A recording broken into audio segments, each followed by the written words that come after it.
在寧夏發現一具神秘鳳冠女屍，似乎就像傲骨女神，有着不少相似之處。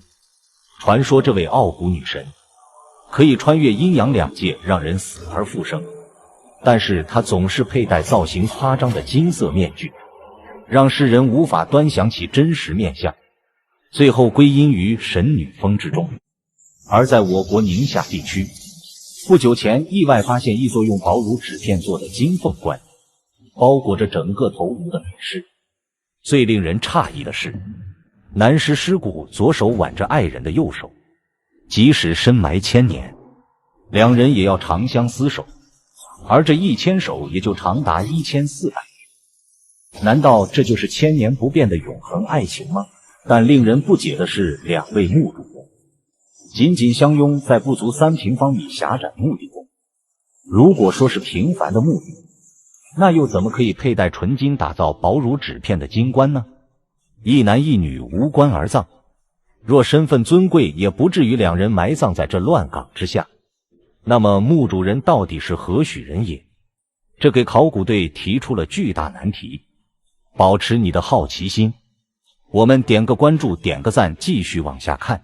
中國古代對墓葬的習俗十分重視，即便夫妻再恩愛，下葬時也是分開合葬，且男主人的墓葬規格會比女主人高。所以寧夏出土的一座古墓引起了專家們的疑惑，墓中存在種種怪象，墓中竟為夫妻2人合葬，即便已過1000年，雙方化作白骨，手仍緊緊握着。這橫跨1000年的浪漫愛情故事主人公究竟是誰？更讓專家不可思議的是，這座古墓面積不超過3平方米，算得上是墓葬規格很小的墓地。男主人竟頭戴寧夏第1金冠，陪葬品中還有不少奇怪的金器，讓人浮想聯翩。男主人若是身份尊貴，怎麼會委屈自己與妻子草草葬在如此小的古墓中？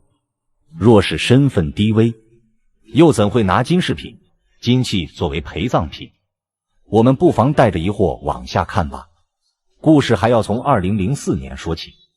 當時工人們正在加緊福州到銀川的高速路段施工建設，但工程推進到九龍山時，突然發生了地面塌陷的情況。施工隊連忙停止作業，觀察塌陷後露出的地洞。施工隊猜測這地底下恐怕藏着一座古墓，所以連忙上報文物局。文物局專家趕到現場後，便展開了勘探。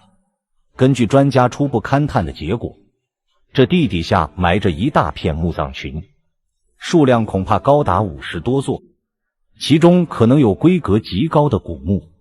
經過批准，專家們立刻開展了搶救性發掘工作。專家們最先挖掘到的是一個規模很小的古墓，直徑不超過3米，但就是這麼一個小小的古墓，卻暗藏玄機。由於年代久遠，清理工作十分難以進行。在經過5、6天的時間夠，考古隊員們總算初見墓主人屍骨的雛形。考古隊員也算見多識廣，但發現墓主人頭部金光乍現時，還是忍不住激動的心情。隊員連忙聯繫上隊長，說是有重大發現。當時的考古隊員隊長正是寧夏考古研究所的副研究員陳偉。一聽消息，連忙駕駛到現場一探究竟。小小古墓中竟珍藏着黃金飾品，在黃金飾品露出冰山一角時，考古隊員們本以為這墓主人是位女性。這黃金器物薄如紙片，恐怕是件金簪底下掛着的裝飾物。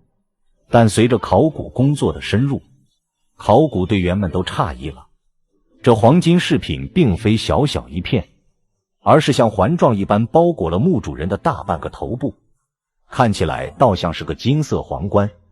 但這個發現卻讓考古隊員更加疑惑了。一是因為這金冠造型與傳統的中國皇冠造型大不相同，中國金冠大多是類似於一頂帽子，頭頂金冠，這頂金冠卻是沿着臉頰往下延伸，明顯不符合中國古代元素。二是因為，若是購來的外國金器飾品，即便再貴重，在中國古代的墓葬習俗中，也不會考慮將其戴到頭上，一同下葬。再說了，戴得起金冠的，大多非富即貴，又怎麼會在如此狹窄的墓地中葬身？所以考古隊員猜測，這墓地的主人公恐怕是一個外國人。除了金冠以外，專家們還在屍骨身上找到了一件金腰帶，腰部還藏着多枚東羅馬硬幣。這些證據也足以證明墓主人外國人的身份。而東羅馬硬幣的這個發現讓專家們格外興奮，這恰恰說明了在距今1400多年前，中國與橫跨近半個地球距離的東羅馬有着緊密的聯繫。如今這東西方交匯的橋梁又再度重現在我們眼前。